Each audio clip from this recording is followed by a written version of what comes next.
Dans le royaume prospère d'Ashanti régnait un roi sage et respecté. Sous son règne, le royaume connaissait une ère d'abondance et de paix. Pour l'aider à gouverner avec justice et clairvoyance, il s'entourait de 3 conseillers aux compétences complémentaires. Le premier, Malik, était un visionnaire en matière économique. Il avait pour mission d'optimiser le modèle économique du royaume afin de s'assurer que les ressources étaient utilisées au mieux et que la prospérité se poursuivait de génération en génération. Quant au second conseiller, Édouard, c'était un brillant stratège politique. Édouard incitait le roi à considérer avec soin les alliances et les relations diplomatiques qui pouvaient affecter l'avenir du royaume. Le dernier conseiller, Amadou, était sur le terrain, il comprenait l'importance de l'exécution des décisions prises par le roi et ses conseillers.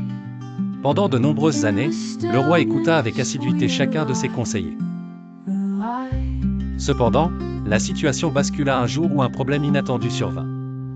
Le roi, lassé par la complexité de ses fonctions et cherchant à simplifier sa vie, décida de tester une nouvelle approche. Il choisit de n'écouter que Malik, son conseiller en économie, se convainquant que la prospérité financière était la clé de tous les succès. Au début, tout semblait bien se dérouler. Les coffres du trésor royal débordaient, les gens semblaient heureux, et le prestige du royaume grandissait. Néanmoins, en privilégiant une unique perspective, des tensions commencèrent à apparaître.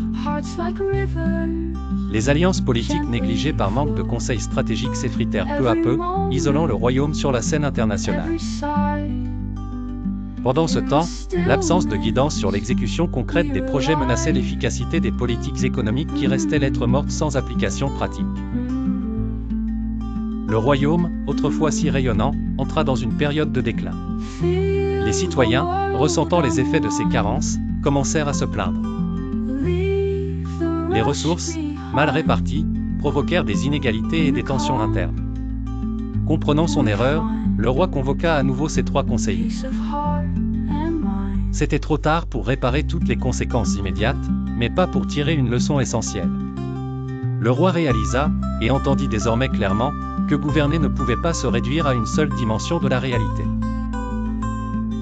Il s'excusa auprès de ses conseillers négligés, reconnaissant que l'harmonie régnait dans l'équilibre et la considération des différents conseils. Les fondations solides d'un régime prospère reposent sur un modèle économique robuste, une stratégie politique réfléchie et une exécution terrain irréprochable. À travers cette histoire, je compris que dans toute entreprise, ignorer un aspect clé, que ce soit l'économie, la politique ou l'efficacité sur le terrain, c'était s'exposer à une chute inévitable.